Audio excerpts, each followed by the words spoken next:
basically, uh, maybe not daily, but um, six, 4 to 6 days of the week, you've got an earthquake going on off Humboldt County. Mm. So, Basically,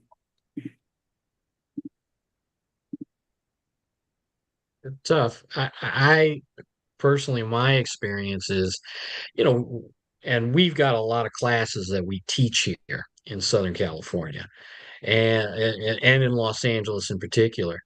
Um, we fill up our classes, but and Patrick, you tell me what you see on your end. We get a lot of people who take the classes, but when it comes to kind of sticking with it thereafter, people fall off precipitously. I think a lot of people here think that, okay, I've taken the 7 classes. I know everything there is to know about it. And when you talk to them about doing it more, they're kind of like, eh. And it could be just simply because our lives are full of all kinds of competing interests that are trying to pull our attention. I see a lot of that, and it's kind of discouraging because Patrick, how many people would you say that we get out of a class who are let's say we got 25 people on average. If we're lucky, maybe about 4 people kind of stick with it. And you see I was them going to say on we're some lucky if we areas. get one or two. Okay, you're a little more pessimistic than I am, but yeah, it's I get the very low same engagement. thing though. I don't think I that's get, unusual. In Humboldt County, the same kind of thing happened. We'd have a class of 30, and you might have 3 or 4, you know, in the whole county continue on. yep, same here. My battalion, that's the way it is. I get 25 people. I'm lucky to get 2 to stay Yeah, active. yeah, Well, I trained in 1988, and there's hardly anybody left from that grouping yeah, are in the area or are not gone, shall we say.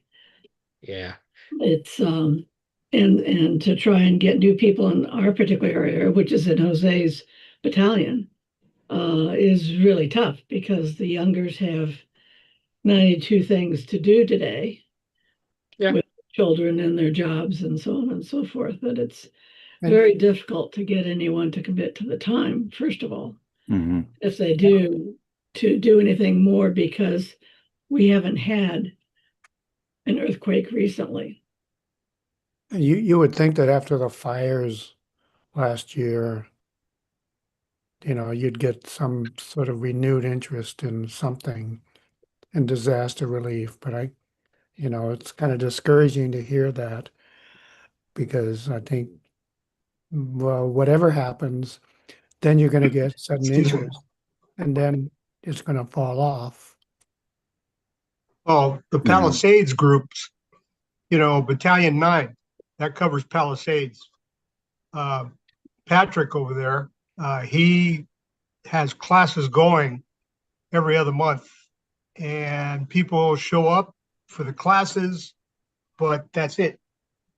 After the yeah. classes are done, I don't think he has very many people coming back to him and saying, "Hey, let's do some exercises." So Yeah, it's unfortunately the attention span that people have is very low, and short of having real threats of disasters that are reminders on a regular basis, it's too easy to slide that underneath everything else that's going on. The amount of bandwidth that we have for the amount of things in our lives is just not enough. But it's Yeah. also a good thing that we're not having disasters constantly, at least in LA. I know some of you are joining us from states that have seasonal disasters starting up right now, as hurricane season, tropical storm season spins up. But um, I'm curious to know how, if it's different at all in those areas where, you know, hurricane season happens same time every year, and the likelihood of you getting hit by a hurricane is at least once a year, if not more. versus us in LA, where the odds of us getting a massive earthquake are most people living here have not experienced one. Karen. Sorry, had trouble unmuting. So I'm in Detroit now, so we're in tornado season, Mhm. which we've already had, I want to say 3 or 4 warnings that were serious, but I would not vouch for how prepared my neighbors are. Fortunately, a lot of the houses around here, um, are, have basements. So most people can, get into the basement. If there's going to be a problem in the house I'm in, was built 100 years ago. But my grandfather was a stonemason, and so this thing is like a fortress. So, um, I'm fairly confident that we will survive a tornado here, but I'm sure that there are not many people who are prepared. Mhm. Detroit has made a really concerted effort to get people to be a heart safe community. So they're really getting everybody into the, CPR and compression only CPR, and but they do run CERT classes a few times a year. I'm going to say even quarterly, but then I don't hear a lot back from um anybody on, hey, are we doing a table somewhere, or is there an event that you need us for? Mhm. I think there was one time in the last 2 years I received an email, and it was for an event that I was going to be out of town for. So there's not a lot of activity once people are trained, unfortunately, and then they don't necessarily offer us follow-up. Like in California, when I was getting close to needing to recertify, there was always a class I could get, whether through the fire department, through the sheriff's department. Because I was a volunteer at the sheriff's department, all those classes were free. But because I don't have a city email, I have to pay for everything here. But even just trying to get a class is hard. So I felt like really lucky that I was able to score, CPR, AED, and first aid next Friday. So in like 10 days, I'll be certified for another 2 years, but I don't know that I'm going to hear from anybody on it. So we'll see. Yeah, it is definitely a struggle. And we'll talk about that a little bit during this presentation, what it means to be a CERT graduate or CERT volunteer or CERT member, certainly a CERT leader. Um, but we'll go ahead and get started. My name is Patrick Botts Forbes. I am the LAFD CERT Central Bureau Coordinator. This is our third Wednesday of the month, continuing education training for the Community Emergency Response Team. I've had requests in the past for people who attend to get continuing education hours. Generally, those are issued by agencies. Um, I'm a volunteer, as are most of us on this presentation. So I don't know that I can effectively give CEUs for this. Um, it keeps coming up, and I just don't have a good answer for that. But thank you for attending tonight. Um, this is one of our beginner subjects, and I've talked in the past that these topics are beginner, intermediate, and advanced, and I've never really explained what that means. So tonight we're going to be talking about starting at the beginning and building from there. And that's really what everything does in life is you start at a basic or beginning level and then you become more advanced. Um, but not everything needs to go to that level. For those of you who don't know, the Community Emergency Response Team training was created by LA City Fire in 1986 to teach the community members how to be prepared for an emergency or disaster. They realized that there was not enough professional responders to deal with a massive disaster such as an earthquake, and that community members would be not only on their own, but helping their neighbors.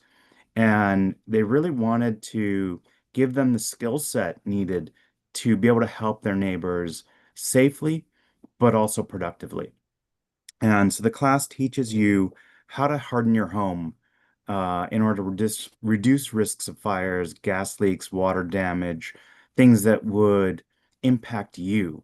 Because taking it a step back, if you can't, if you're not safe, your home is damaged or not safe, or your family is injured, you're not going to be able to help your neighbors. And so we really want to focus on making sure that we take care of ourselves and our homes first and protect ourselves so that we don't become victims in our own homes. Then, how do we take care of our families? How do we safely help our neighbors? And when we want to and are comfortable to do so, how we can be the first responders until the professionals arrive.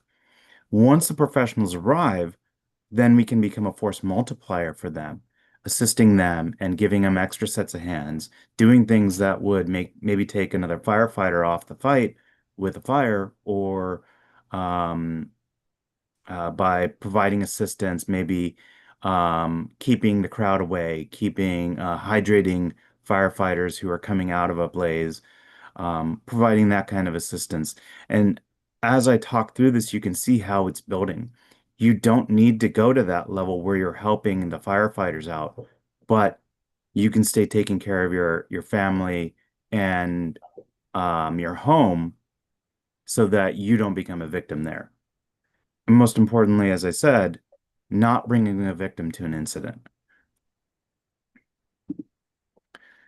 And the CERT program really grew from there. It became a standardized training class that's taught in every state in the country and in multiple countries around the world. In fact, regularly on this presentations, we have people from other countries attending, and it really shows how CERT has become that standard for disaster preparedness and education. And it's all really based upon the training that firefighters get. Teaches you how to put out a small fire, how to turn off your utilities, gas, water, electricity. Again, making sure your home does not become part of the problem. They said during the Northridge quake, if people had turned off their gas, a lot of homes would have been saved. But because the earthquake caused the gas lines to get severed, any spark or the buildup of gas resulted in maybe not just a fire, but an explosion that destroyed a lot of people's homes. And so just being able to turn off the utilities is enough to actually protect your home from additional damage and destruction. And then how to perform disaster first aid. Note that I say disaster first aid, not first aid, CPR, and AED. The training typically does not provide a certification to that level, but it teaches you things that you're going to encounter people with cut up feet. How do you quickly bandage them? You're going to have someone who's injured their arm or dislocated their shoulder or something, and letting that go unattended can cause additional damage. But if you can sling their arm, put it in a position of comfort, that person can then start to heal without necessarily or until they can get to the hospital when things have calmed down. How to safely search a building, how to tell if it's even safe to go into that building, and how to do so in an organized fashion so that you don't miss people, you don't miss survivors who you might have otherwise been able to help. And then how to prioritize multiple injured survivors. We just did a drill in the Valley in Encino, where teams went in to a building, searched, triaged them, tagged them, immediate, delayed, uh, minor, or deceased, and then took them to a treatment area where they received additional care while we tried to get professional resources such as an ambulance to come and take the most critical to the hospital so they could be saved. And these kinds of drills we run regularly at various degrees, and we need that because the class in and of itself is not enough to get your skills up to the level where you can be comfortable doing that. But that's what we're going to talk about tonight, is really how we start at that basic building block and build upwards so that you can get your skills to the point where not only are you more of a CERT leader, but maybe even a facilitator or trainer. Um, the CERT training really gives you building blocks. It's a toolkit. And one thing, and it's not a criticism, but the CERT basic training doesn't teach you how to put everything together. It gives you the tools and the building blocks and the knowledge, and then encourages you to put them together. And then hopefully you get a chance to actually do that in a physical environment or a tabletop or something where you can think through problems and put the skills together to use. So one of the questions that we always get is, graduated, what's next? Well, the answer is so much, but it's to the point where maybe it's too much.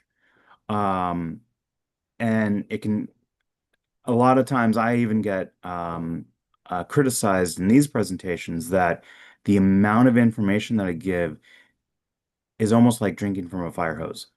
And the basic class in and of itself is oftentimes just pure lecture. And it is like giving so much information that if this is your first time taking it, it is too much to get 100% of that information. I would say you're lucky if you walk away with 80%, but realistically, in a few months, a year, you'll be lucky if you remember 40% of what you learned in the class. So it's not that it's too much, but there needs to be repetition. There needs to be constant learning. There needs to be growth. And you need to go back to the class and take it again because it really is how we learn as adults. Um, we need that repetition. We need to hear it over and over again because if we hear it once, it's not going to be enough to remember it. Generally speaking, you need to hear something 3 times before you start to remember it. And if you just take the CERT basic training once, you'll be lucky if you get that 40% level. Um, After that, it's really a rabbit hole. Um, how much do you want to learn and where do you want to go with this?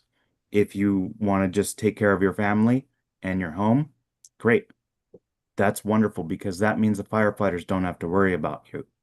But if you want to start helping your neighbors out, then there's more training that you need to take. And to think that the basic training class is sufficient, that's really overselling it, in my opinion. I think if you come out of the CERT class going, I need to learn more, I don't know enough, then you're starting to go down the right path. Um, I kind of believe that the community emergency response training is a gateway drug to disaster preparedness and emergency management. And I've seen it with a lot of our more advanced people. They've gone on to become EMTs. I became an EMT after taking this training. They go get their ham license. Some find careers in EMS. They start working on ambulances, become paramedics.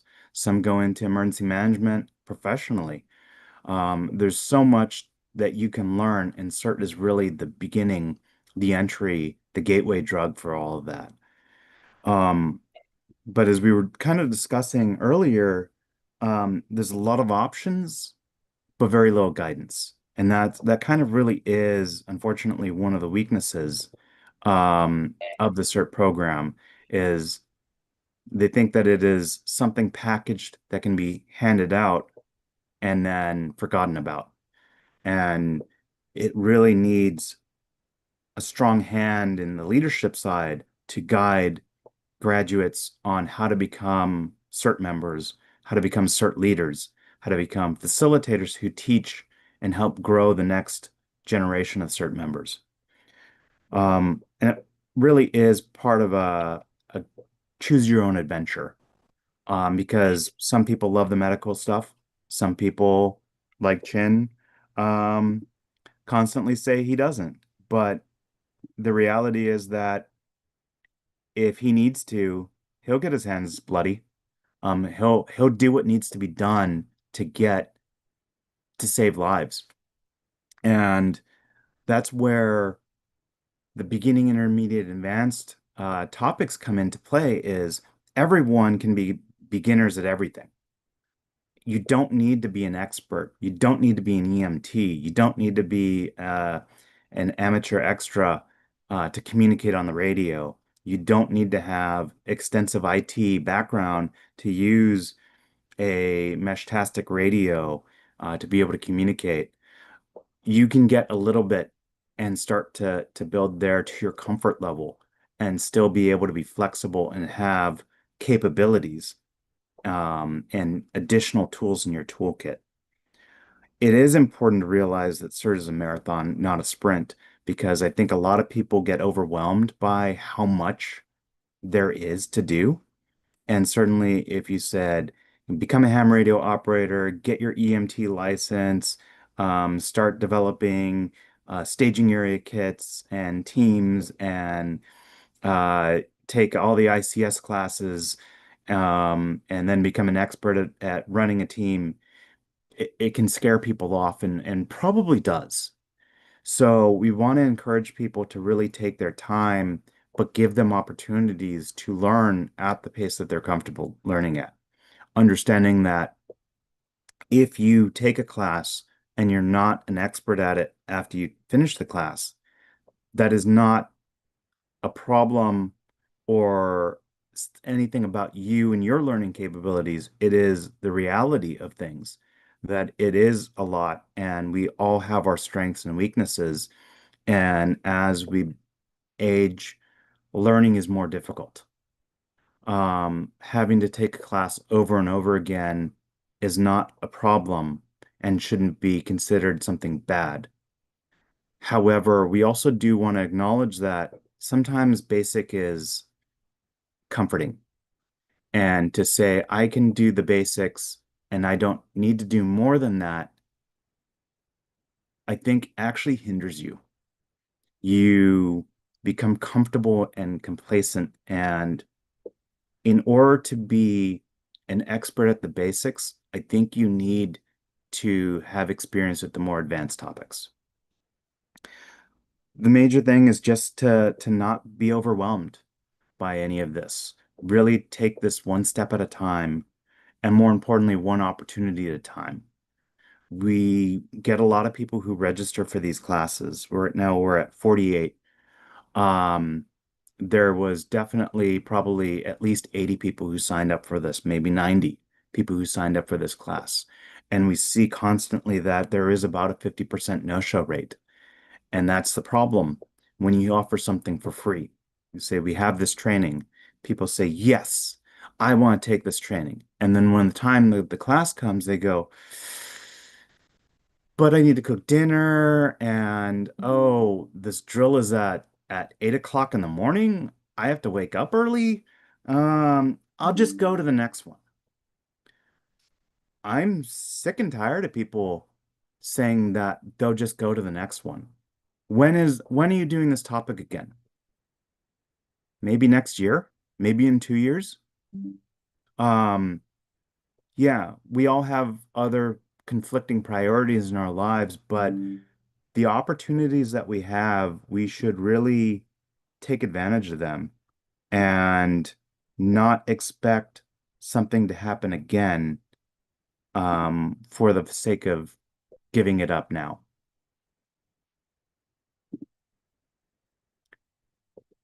So I just graduated, CERT. What's next? Well, you can get into the medical side of things. And that strongly is recommended because people will be injured in any disaster. And doing basic first aid is going to give them a chance to survive. And so we really do need to see what we can do about learning basic skills. The basic CERT training gives us some disaster medical. But I'll say it's not enough. I'll say that it's a good start. Let's go from there. Basic first aid, CPR, AED, is a good start. Emergency medical responder is a good start. EMT is a good start. All of these are a good start, but as you start to take these classes and training, you realize that you need more. Radio communications. How do we talk on the radio? Do we need FRS, GMRS, ham radio? What do I need to be able to communicate? Is one better than the other? Is one, do I just get my ham license and then forget about FRS and GMRS? And what we'll talk about is that these things actually are not instead of. They're start here, then go to the next level, and then go to the next level. But don't forget about the beginning levels. You will build upon the skills you learn, but they're not replacements for each other. You want to layer your training so that you have options, and each additional step is an additional option that you have in your toolkit. Team organization. It starts the basics, family preparedness. My family is safe, my home is safe. Then I can move on to helping my immediate neighbors, going in to map your neighborhood. Once I organize and check on my neighbors, then maybe we set up the CERT staging area and start really going a little bit wider and see where we can provide assistance to our neighbors who are expecting the fire department and the fire department's not here yet. Start taking ICS classes. These are offered by FEMA. A lot of them are free. The basic ones certainly are. But even still, we start to realize that ICS 100, 200, 700, 800 are not enough to understand how the professionals respond to a mass or a large scale disaster. You really need to start looking, and I really want to figure out how we can bring ICS 300 and 400 to the CERT community, because it really, in my opinion, is eye-opening. And unfortunately, those are in-person classes, and there's generally a charge for that certification, which is something that's difficult for a lot of people. And it's difficult to offer because somebody has to pay it. And if we offer it to a lot of people, there's a lot of cost to it. If you're a CERT graduate, that's great.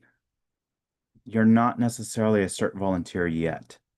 How do you become that CERT volunteer? How do you become part of a team? And then is there more? Does your community, does your jurisdiction have a call-out team program where you can directly volunteer for the fire department or the sheriffs or the professionals and become those the additional hands? And then when you join a team, are you just a team member? Or are you team leader? Do you teach others as a facilitator? How do you grow the program? How do you grow your volunteers? And as I said, you can really break things down to, and quite frankly, all stages of life. Everything can be broken down to beginning or basic level, intermediate level, and advanced level. And it's important to realize the differences between them, because a lot of times we like to jump ahead and we want to forget about the basics. We want to be the advanced person there. We want to be the paramedic when somebody needs a Band-Aid, and then the paramedic doesn't want to put that Band-Aid on, and maybe even the EMTs don't want to put that Band-Aid on. But even a minor injury, if you don't know the basics and you only know the advanced stuff, and somebody needs basic medical treatment, your skills are wasted. But at the same time, that's not what they need. They need the basics, and you should be good at the basics because you are advanced. And I think a lot of times that's missed. And a lot of times the more advanced people are not good at the basics, and they're trying to hide that fact. I mentioned layering. If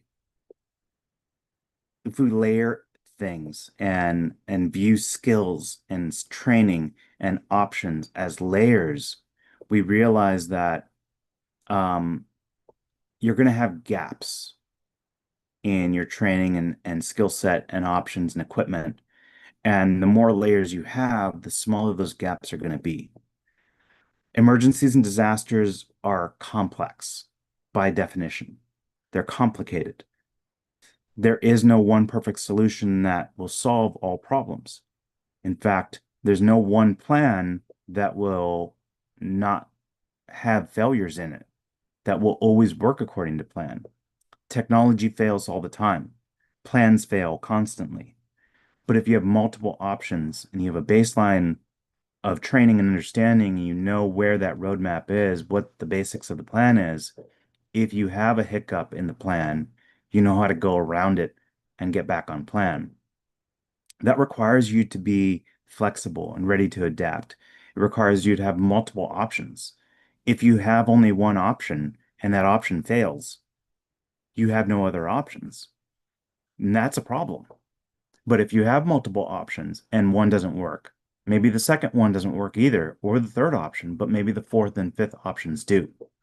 And being able to go between options helps you think and troubleshoot and become better at adapting and more flexible.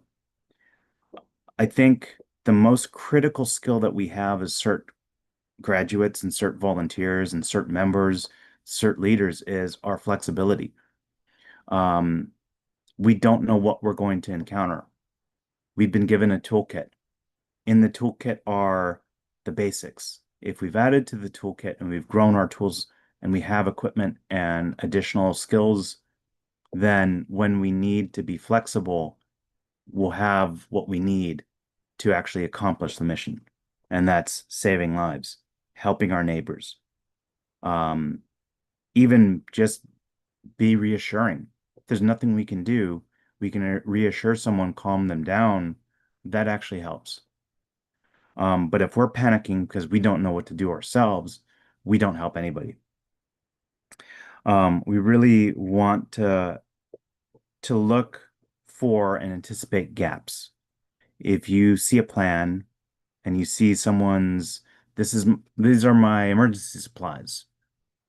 Well, did you think about this? Or what about this situation? This is my go bag. This is all the tools I have in there. Well, maybe I don't have everything I need. Maybe I have more of one than another. But as we adjust and we practice with our kit, we see where we have a gap and then figure out how to fill the gap or at least mitigate it. It's great when you have a tool that can do multiple things because then you have less tools that you need to carry around with you. And I've seen CERT members carry bags that are the size of themselves. And I wonder, is that person going to be able to walk a mile with that bag? Yeah, they might have everything that they need and the kitchen sink, but can they get it to where it needs to go? Can it really be useful? Or are they going to drop it the first chance they get? And it's really important to realize that one layer does not replace another. You're not trying to find the perfect tool. You're trying to find the most options so that when the disaster occurs, you can do the most good for the greatest number in the shortest amount of time. The basics are, in beginning, are really the core fundamentals, concepts that everything is based upon. But understand that as we build training and as we teach, we don't teach you to one level, expecting to teach you everything you need to know. We're teaching you the stepping stone that we want you to step on. And then from there, you're going to take another class, another training, another opportunity to get another stepping stone and build upon that. All of the trainings anticipate you taking additional training. And that's why it's actually very critical that you don't skip over the basics. Don't say, oh, it's a basic first aid class. It's a basic CERT class. I've already taken that. Every time I observe a CERT class, I learn something new. And I've been doing this for a while. I've done Train the Trainer. I teach these monthly continuing education trainings monthly since COVID. I run drills and I provide advice and guidance for the people attending those drills. And I still learn things at the basic classes because I can't know everything. It's physically impossible. But I want to take every opportunity to learn something new. If I don't learn something new, that's actually a waste of time. Why am I attending this if I'm not going to learn something out of it? So I want you to focus on that. What am I going to learn from this? What am I going to take away from this opportunity, this use of my time? And the basics should be reviewed every couple of years. Like I said, 40% if you're lucky after 6 months. Imagine what happens after a year. Imagine what happens at 2 years between classes and not attending drills, not attending additional trainings. It'll be like taking the class all over again. In first aid CPR, you need to take that class again every 2 years to get the certification renewed. Same thing with EMT. Every 2 years, I need to do continuing education training to renew my EMT license. Additionally, these classes are not static. We've had people who have attended medical training and they're like, "Oh yeah, I was a ski patrol person in the 70s." Cool. A lot has changed since the 70s. And if you're referring to the skills you learned in the 70s now in the 2020s, yeah, you missed a lot. And things that were done in the 70s are no longer done now for reasons. So it's important to take the basics on a regular basis and every time there's an update. And even first aid CPR AD gets updated every, I want to say 5 to 10 years or so.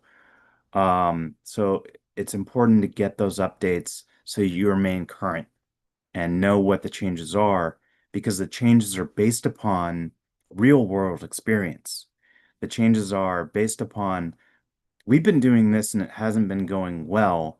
These other people have been doing something different and they're getting better results at it. So we should adopt that and explore that and see how we can get better results.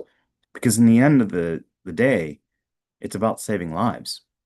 And if you do something that you did in the 1970s and it doesn't save someone's life because you weren't current, you didn't know the current protocol, you I don't even need to finish that statement. The beginning classes, the basics, give you a taste of what is to come and let you know if you want to do it. I don't see Chin becoming an EMT. Maybe I can convince him to take an EMR class. But he learned that by doing basic medical classes, first aid CPR. He's learned that he is not a medical person. Doesn't mean he's not going to do medical. It means he's not going to specialize in it. He's not going to go so far.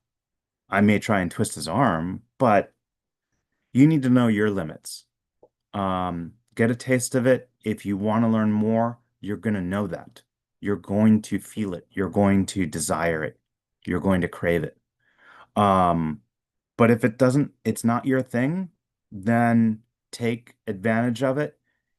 Keep it in the back of your mind. Maybe retake the class a couple of times, but you don't need to progress farther. The advanced people should be able to teach the basics.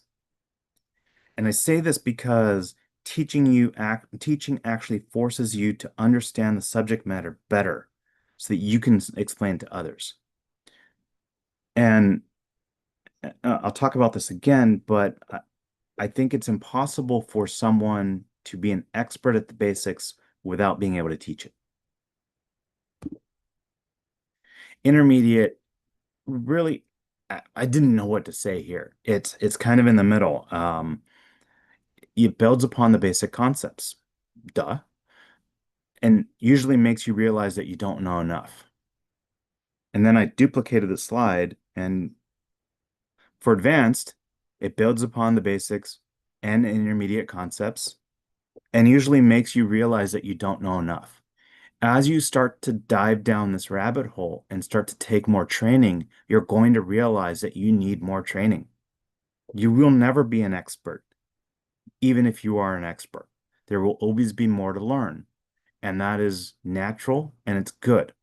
If you reach the point where you have nothing more to learn, something is wrong. Either you don't actually, you're not the expert you think you are, or you've taken some bad training. Only by learning the advanced concepts can you really develop expert understanding of the basic concepts. If you only take the basics, you don't know where it goes. And as I said, the basics are designed to be taught to get you to the next level. And they're built upon building upon building upon so that you can get to that advanced level. But you need to go to the intermediate and advanced levels, even if that's not what you're really wanting to do, to really get a grasp of those basic concepts. If you take a first aid CPR AED class and you think, this is all I need to know about medical, I'm sorry to say that you're not very good at medical. If you take a basic first aid CPR AED class and realize I need to learn more, I need to go to the next level, as you start to take those advanced classes, those intermediate and advanced classes, you start to realize, oh, this is why we do that. This is how this works. And this is how I can do it better, how I can be better at the basics. And then once you reach that advanced level, being able to teach it lets you reformulate, rethink, reframe the lessons you've learned and better understand the nuances of those basic concepts. Things that you didn't even realize you missed. You start to understand better because you now need to teach it to others. We start talking about medical, first aid, CPR, AED. That's really the basics. Emergency medical responder is first aid, CPR, AED to a little bit more advanced. EMT is first aid, CPR, AED to a little bit more advanced. It's all doing the same thing with a few additions. When I took my EMT class, I was already an emergency medical responder. It was great because about 80% of the EMT class I already learned as an EMR. But realize that in California, an EMT is actually the basic level. All firefighters have to be an EMT. Paramedics, it used to be, I'm not sure now, I think they've changed the naming, but it used to be EMT basic, EMT intermediate, EMT advanced, and then EMT paramedic. And I think the paramedics are a little annoyed about that EMT portion of it. They want to be paramedics. And this is where we actually see some of the more advanced people get too full of themselves and forget about the basics. When I was doing my EMT renewal, the instructor said that in order to be an EMT, you need to have we don't do first aid, CPR, and AED. We take basic life support. We have to have that certification and maintain that certification. Paramedics need ALS, advanced life support. But basic life support is what keeps someone alive long enough for the advanced providers, paramedics, nurses, doctors to save their lives. Without that level, without that fundamental level of training, that's doing chest compressions, giving rescue breaths, keeping the body alive long enough for the paramedics to do their advanced drugs, advanced airways, stuff like that, that person doesn't have a chance to survive. And I think you need to avoid, as you become more advanced, forgetting that the basics are critical, a cornerstone to everything that you're doing. And don't look down upon the people who have that basic level of training. Um, as an EMR, I think EMRs get more first aid training than EMTs do. Because what do EMTs do? They drive the ambulance. Where's the ambulance go? To the hospital. So what does an EMT do? They throw someone in the back of their rig and get them to the hospital as fast as possible so they don't need to work on them. If you're an emergency medical responder, during a disaster scenario, you often have more experience doing basic first aid skills than an EMT does. That's not to say that any of this is negative. It's simply remembering the basics. You already learned them. It's great to really refresh those basics because when the earthquake happens, we're not taking people to the hospital. We're helping our neighbors in our own streets, and hopefully avoiding having to take them to the hospital. Nothing beats hands-on training and repeated practice. You could memorize the book, but until you actually get your hands dirty, bloody, actually do bandaging, actually stop a bleed, it's all theory. And so I want to encourage you to take every opportunity. If there's a class coming up that has hands-on skills, if there's a drill coming up, an exercise with hands-on skills, take it, do it, get as much practice as possible. Because when the earth starts shaking, theory isn't going to save lives. It's actually having the muscle memory and the skills to say, okay, I know how to do this. And I'm after this presentation, I'm going to go to the local CERT class that they're teaching right a block away from me. A couple weeks ago, our firefighter instructor had me demonstrate how to do a sling and swat, how to demonstrate how to bandage a head wound. I haven't done that in a while. I did not do well. So I need more practice because I haven't had the practice in a while. It doesn't matter what level of training you have. You need to get those basics and repeat them and keep up your skills. Medical's hard. Medical's a lot. And you need to be able to improvise because and we hear this from nurses taking BLS classes, RNs who work in a hospital.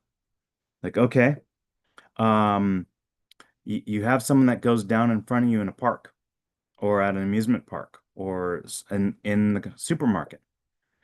What do? Well, I'm going to pull out my BVM and get the epinephrine and all that. You don't have that with you. What are you going to do? Oh, well, this is how we do it in the hospital. You're not in the hospital. It, you, it challenges them to think this way because they've learned that clinical side of things. They've learned how they do it in the professional setting where they have all the resources. When the disaster occurs, we're not going to have those resources. We're not going to have the supplies we want. We're not going to have an ambulance. We're going to have to improvise and figure out how are we going to save lives without all the tools that we wish we had. Radio communications are difficult. We do them in every single drill. In every single drill, everybody struggles. And all the ham operators who brag about being amateur extras and generals and having 15 radios and how they're going to save the day when the earthquake happens, they struggle right alongside us. We need more practice. We need as much practice as we can get. Radio communications need to be layered as well. We have a cell phone. Cell phone works right now. When the earth starts shaking and cell phone towers lose power and get overloaded and saturated by everybody calling for help, the cell phones won't work. Maybe we'll have satellite communications. I think in the next couple of years, all cell phones will have satellite backup. That's great too. But what happens if that doesn't work? Then we need two-way radios. During all disasters, infrastructure communications have gone down, and two-way radios have proven themselves time and time again to work. Maybe not perfectly, maybe not in the ways that we think they will as we practice them, but if we have training with them, we have skills, we have practice, and we have a little bit more knowledge, we can make them work when they don't work the way we want them to. But that said, everybody can go buy a family radio service radio, an FRS radio, and go to Best Buy, Amazon, Costco. They sell them in 2-packs, two people to talk to each other. You don't need a license for it. You don't need to pay anything more than just buy the radios. If everybody has an FRS radio, everybody can communicate with each other, the basic beginner level. Now, how do we communicate outside of the area, outside of the block that we're in? That's the limitation of FRS. They work for about maybe a couple of blocks, half a mile, maybe a mile at the most. But if you need to start talking over a wider area, you need something more. You can get a General Mobile Radio Service or GMRS license. It gives you more power, more capabilities. But now you need a better radio. You need maybe GMRS repeaters in the area. You need to start thinking about how are we going to utilize this additional layer. The hams will tell you, you don't need any of that. Just go right to the ham radio license. Get your ham radio license and you'll be able to communicate with other hams. If you're the only ham in your group, you're not talking to anyone in your group. If you have an FRS radio and a ham radio, and maybe even a GMRS radio, you can talk to more people. You can be more useful. You have more capability, more options. One does not replace the other. They're layered upon each other. FRS, GMRS, amateur radio or ham license. Same thing being able to talk on simplex, that's direct radio to radio. Well, that's limiting, but if you have a more advanced license, more capabilities, and more equipment out there, you can talk on repeaters, talk for miles. You can talk all around Southern California. You can call for help when cell phones don't work, if you know who to talk to. And then maybe even be able to track teams using APRS and data. This is a huge rabbit hole that you can go down. But I want to encourage you that if you start to go down the ham radio route, don't think it is everything. Don't think it is the perfect solution. Don't think it is the only solution.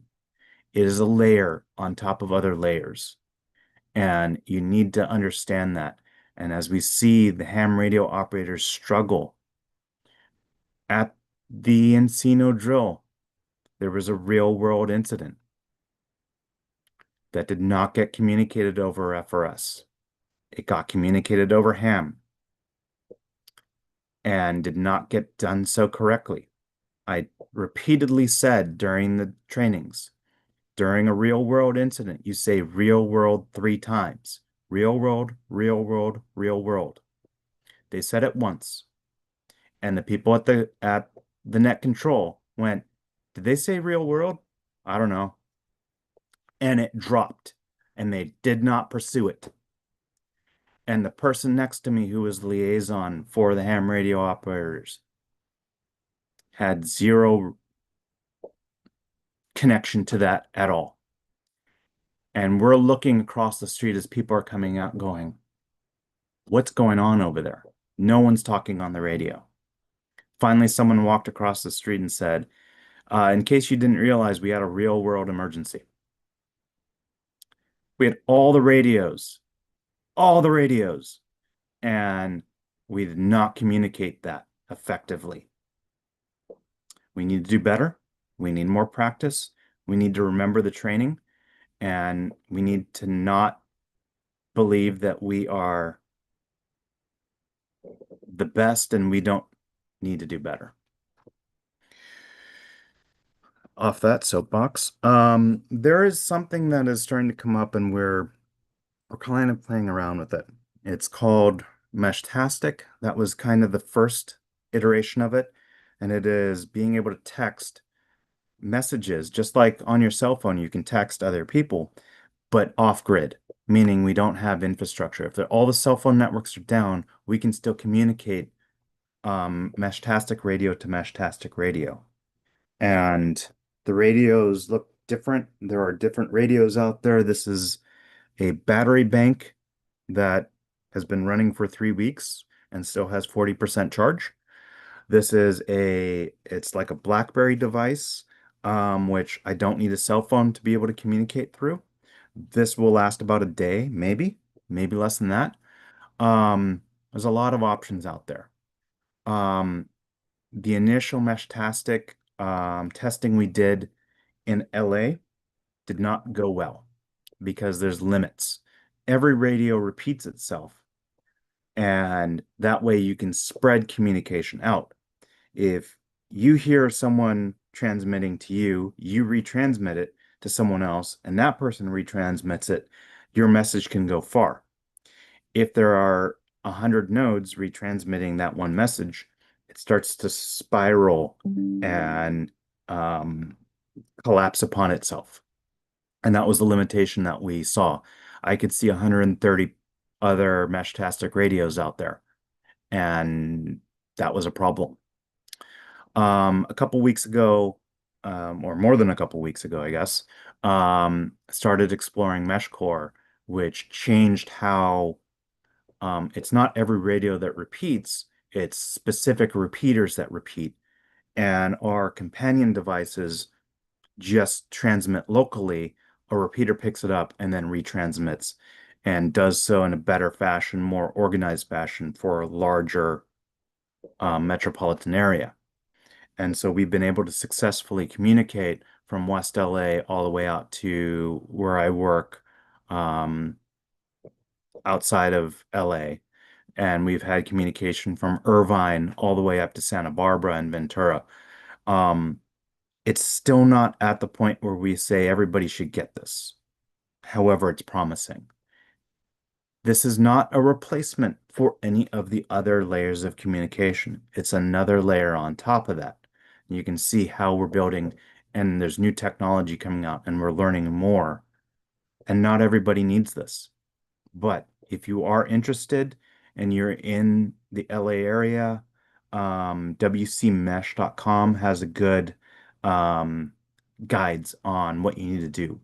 You can't simply flash your companion device with Meshtastic or MeshCore and set to US. You actually have to set a manual frequency, which is a barrier of entry. But there's a lot of reasons why they've done that, and not to keep people out, but so much they discovered the US specified frequencies don't work in LA. And so they figured out a better frequency. Again, a lot. We're playing around with it, and we'll probably, if it starts to really take off and we want to recommend this, we'll do another presentation on that specific topic. But again, an additional layer. Everyone should have an FRS radio. Some of you should get your GMRS license. Some of you should get your amateur radio license. Some of you should be a technician license, which is great, or a general license, or if you really want to dive down that rabbit hole, go ahead and get your amateur extra license, if you can. A lot of knowledge that you'll learn in doing that.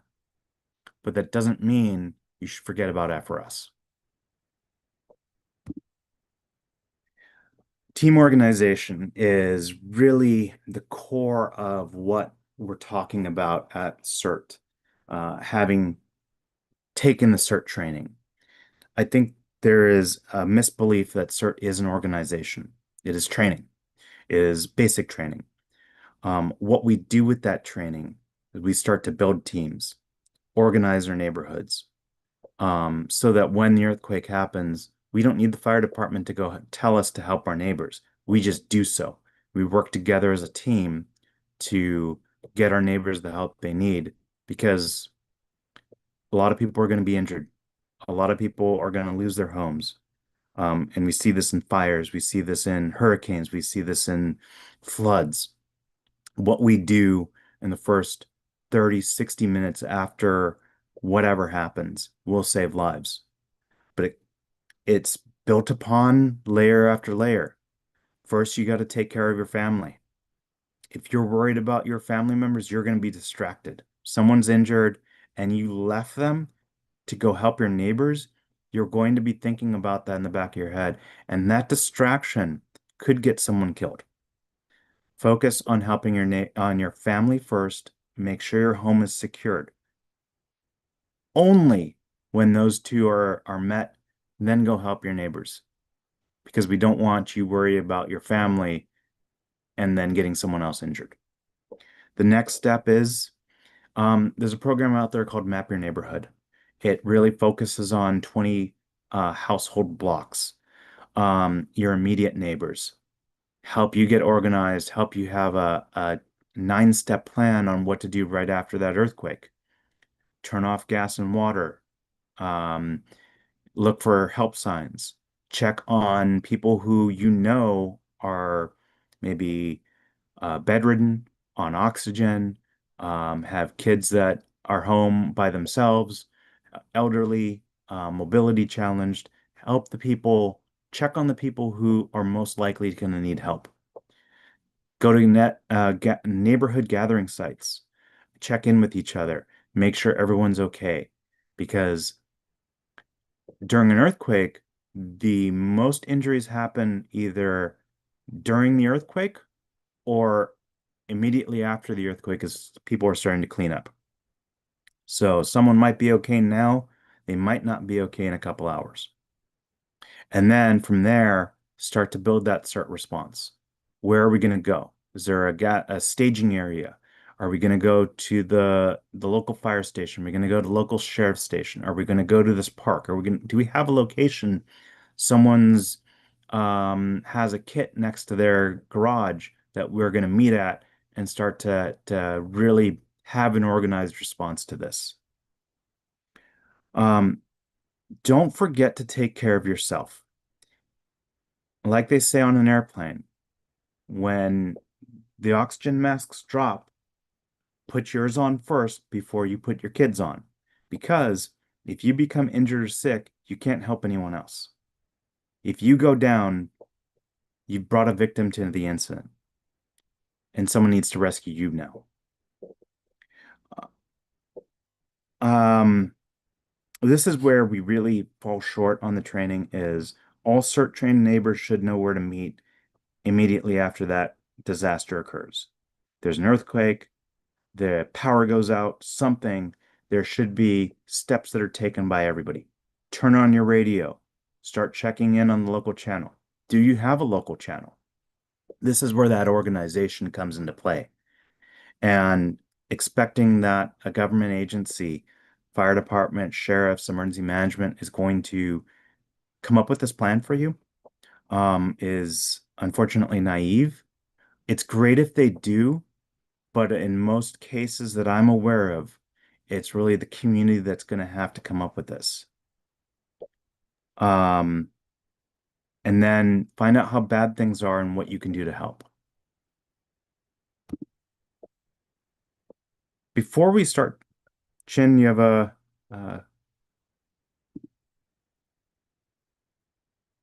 you have something, Chin?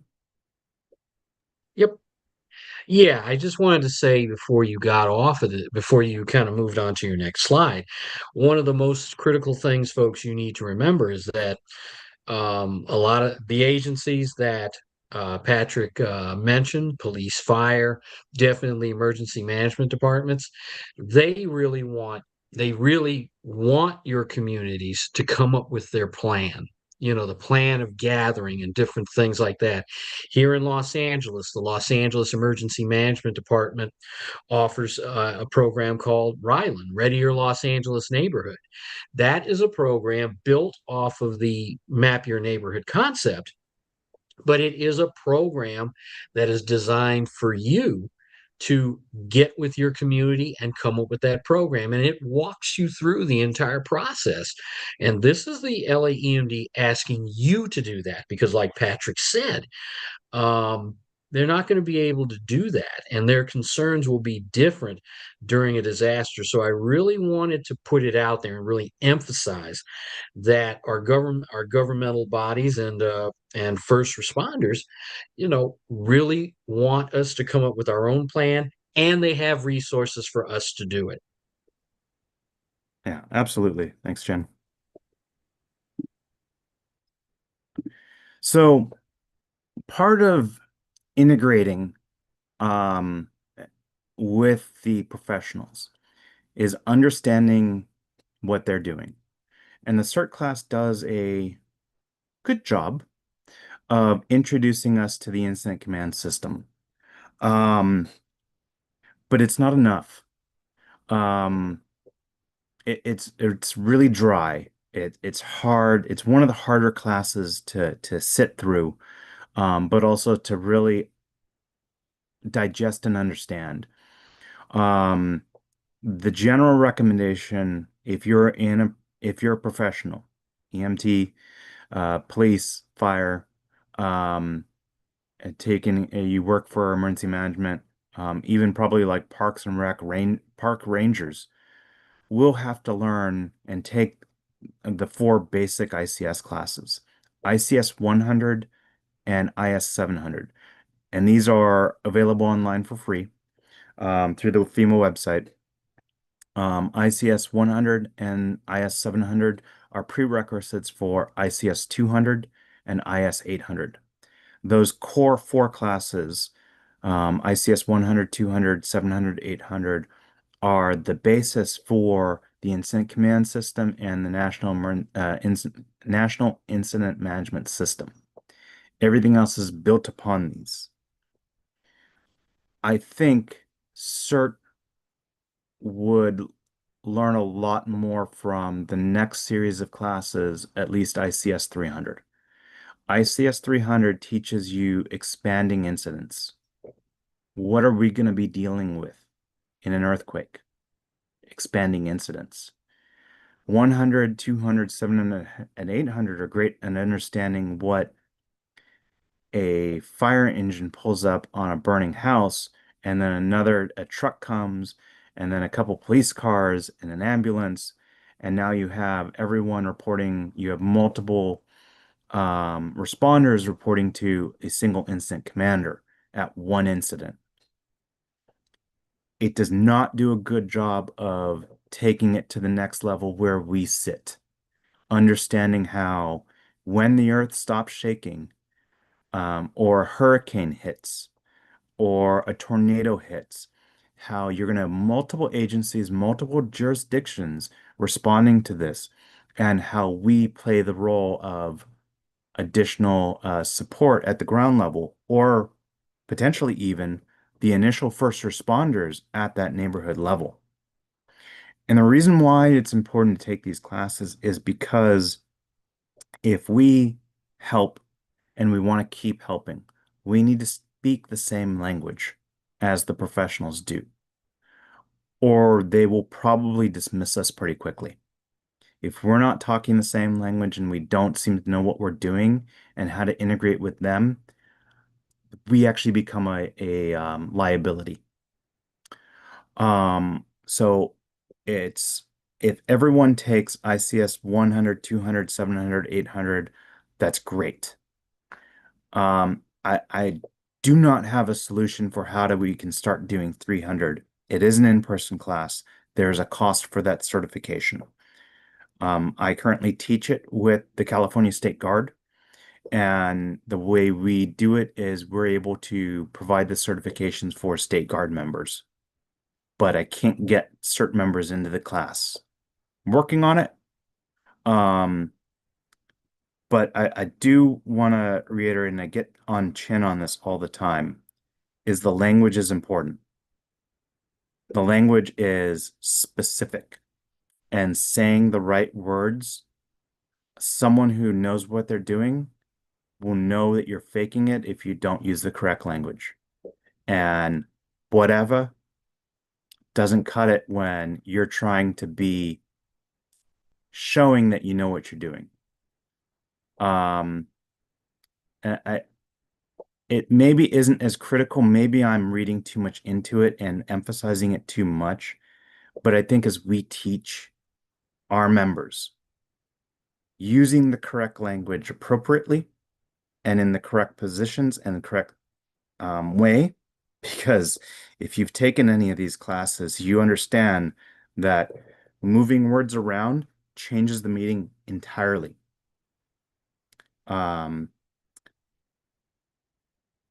Unity of command. And I'm blanking on other words, but there's like unity of command, area command, unified command. They are very similar, but they mean dramatically different things. So getting it right and teaching it right is important. But this is something we're weak on and where we can use improvement. And I'm working on that. I really want to see if we can somehow start to incorporate a lot of the topics in ICS 300 into some of our trainings. And that takes us to you. If you're not a CERT graduate yet, I highly encourage you to take the training. If you're in LA City, we run trainings every 2 months. It's a great opportunity to take it. You will not be disappointed, I hope. If you're in LA County, there's classes around. If you're in other parts of the country, check with your fire department, check with your sheriff's emergency management, whoever, someone's running these classes, and it's a great opportunity. Once you become a graduate, now you wouldn't be here if you just wanted to learn it for yourself and forget about this. You want to be a CERT volunteer. You want to help your neighbors. You want to grow as a CERT member and hopefully become a CERT team leader. As you develop as a team leader, I think we want to see our team leaders become facilitators, start teaching other CERT members the stuff they've learned. Because not only does that make you better at it, it makes you understand the basics more, that the nuances that the basics taught you that you might have missed in that class. CERT members need to be flexible, adaptable, eager to learn new skills and concepts. The basics. Do I not know how to use a radio? Do I not know basic medical? These are things I need to learn. Do I need to learn ICS? Do I need to learn team organization? Do I need to learn people skills? We're very bad at communication. Even the people who are supposed to be communicators are bad at communication. And there's a variety of reasons for that. Even if you're good at it, you can be better at it. And I think that's an important fundamental understanding is no one knows everything. You can always learn more. And the more training you get, even if you've already gone through this a few times, you're going to pick something up that you missed the first few times, and you're going to be better at it. During a disaster, you will encounter unique problems that you haven't even planned for or are equipped for. That flexibility, that adaptability, that's going to be how you take care of that. You figure out how to work through that problem and make it better. The way you do that is take training. The more training you have, the more incidents you've seen, you've talked about and discussed, the better you're going to be at dealing with these problems you've never thought about before. I do want to encourage you to push past your comfort zones. It's easy to say, I've taken the basics, I'm comfortable here, but you're never going to be good at it until you start pushing your comfort zone and learning more and doing things that are going to challenge you. All right. Any questions, comments, editorials? I know I smacked Chin around a couple times here. He's probably got a couple things he wants to say about that. If you're in the LA area, we have drills, trainings going on monthly. Go to the cert-la.com calendar and see what's going on. That is not the LAFD CERT page, specifically cert-la.com. For those of you who do not get my emails, certvolunteer.org will sign you up for my emails. And then if you've missed any of these trainings or you want to rewatch any of these presentations, search for us on YouTube, LAFD CERT Coordinators. You'll find all of our presentations up there. Patrick, do you have a minute? Yeah, absolutely. It's Alan. Two things to hit on. When I went through the CERT certification again in 2019, we had problems with radios in the 6-week academy, pushing different channels. When we set up logistics, which is my forte, we issue each 5-member team 5 radios, but the team leader gets the one that goes right to the fire department. Well, people kept changing the channel, not knowing how to use the radios, and they changed channels. We couldn't talk to them. Now, this showed up when we went through the search for missing person in the Pleasanton Hills. They issued Alameda County radios, but there's claymars. People changed the channel to get onto our base camp at the Pleasant Hill High School. They ended up broadcasting across Hayward PD's channel. So radio familiarization is really good. And we do Where's Waldo searches in big areas. You just walk out, two-person team, and you practice using the radio. Now, at the beginning of the COVID-19 shutdown, I was one of the 300 CERT volunteers that were on the governor's COVID-19 resource project. We had to take 5 different courses through Cal OES that linked to CDC. And one of them was what you're talking about with gloves. Now, with that glove training, what we do, we make sure first everybody has non-latex gloves because there's latex allergies. And I've seen it where they rip off the bandages and pulls out all the stitches. But we use Hershey's chocolate syrup, the stuff you squeeze all over your ice cream, put on the gloves. Now, try getting off the gloves. Well, we always make sure that we have at least an inch or so here, and we peel them off, ball them up. And this one, you pull them into the glove, and then you put it into a red bag for disposal by the fire department. So there's easy ways, but there was a whole course on just not getting contaminated. Yeah, I would actually say that if you're in a first aid CPR class, AED class that does not teach you how to remove gloves, and does something similar, it's similar exercise, you might want to find a better first aid CPR AED class.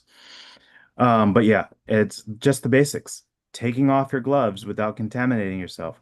We've done drills where we have moulage and there's a medical bag of supplies. And I'm like, why is there moulage in the medical bag? Well, somebody took their bloody hands and got supplies out of the bag and contaminated the entire bag. Training, more training, lots of training. We never can get enough training. I have a big Pelican kit, and only one person touches that Pelican kit to issue the forceps, the gauze bandages, the wraps, because then they hand it to somebody else. But they keep changing their gloves if they make contact with those other gloves, because then you can contaminate the victim the person's working with. So gloves are the first line of defense to stop contamination. Yeah. So your post was really good. So, and what you hit on here is all the topics that we're in training right now. People have to constantly be in training, and every 2 months is what we do.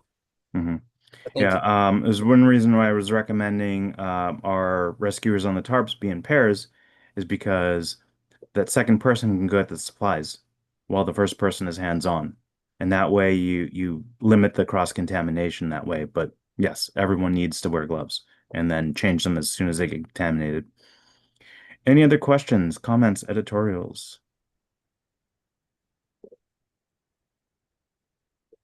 Yeah, was that like a fire hose? No, thank you very much. We appreciate it all. Hello, Patrick. This is Eric. Hey, Just Eric. want to thank you for this presentation. And I think you hit the nail on the head when you made that simple statement, but also true. If you can just pick up one thing, no matter how much experience, how much training, and that happened again tonight. So, thank you for this presentation. You're I welcome. plan to keep attending because I plan to keep learning. Happy to hear. Thank you. Thank you, Patrick. And you can pick on Chin all you want. He's bulletproof. We've been around a long time. Chin, do you have any comments? Anything to add here? No, I think you've gone through, everything we need to know. I think though that as members of the CERT program, we just have to start really going into those areas and challenging ourselves. Um, the joke is consistently made about me and my aversion to medical. That's always a great joke, and it's always great working an event where people see me with my medical gear and are shocked that I even own medical gear. But I will tell you this, like Patrick said earlier, when it comes down to saving a life, absolutely. And for every year that I've been here with CERT, which is now coming up on 13 years, maybe 14, I forget the math. I recertify every 2 years to make sure I have at least that. For me, growing in CERT is really, for me, it wasn't necessarily the medical. A lot of our guys, like Patrick said, really do excel on that medical aspect. For me, it's things like event operations. It's like I manage some of the biggest events that our CERT call out team works here in the city. And those could be everything from having us on scene at an incident to working a large area event like the Los Angeles' Taste of Soul. And that's where I actually excel. And that's where I found myself. In other areas, I found myself working, and Eric Morgan is over there from LAEMD. And I've worked with his colleagues over the years of designing exercises that we've done in the community. One in particular was one we did about a summer or two ago at one of our local churches, which was really an eye opener. So what we want to see you guys do is take this basic training. Again, don't forget the basics, because our basic duty here, and this is what I tell our call out people as well.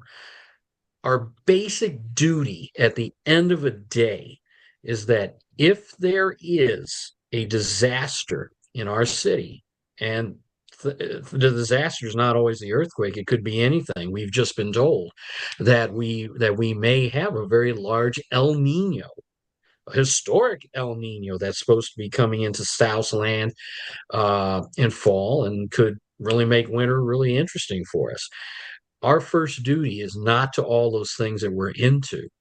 It's not running to the fire station and, it's like, hey, where do I find the engine company? Where do I meet up with them? It's for us to be with our community and to put the skills that we have learned and even the extra stuff that we have pulled together, like the management skills, the medical skills, to use in our community. As long as we remember that, it's like we're doing exactly what we should do. Patrick. Absolutely. Okay. All right. Well, if nobody has any other questions, thank you, everyone. Eric. Thank you. I'm not by any means wanting to get the last word, but when Chin mentioned whatever skill you have, whatever you bring to the table, it for Ryland, that's the main theme. Get everybody from your community, because everybody can bring something to the table. So if whatever you think your weakness is, someone can identify a strength that you didn't even know you had. So just look up community approach to emergency planning. I think that in 2011, FEMA came up with that landmark concept. So it's just inclusivity, because everybody has value. Thank you. Thank you. Have a good night, everyone. You too. Thank you for everything you do. Bye. Bye-bye, guys.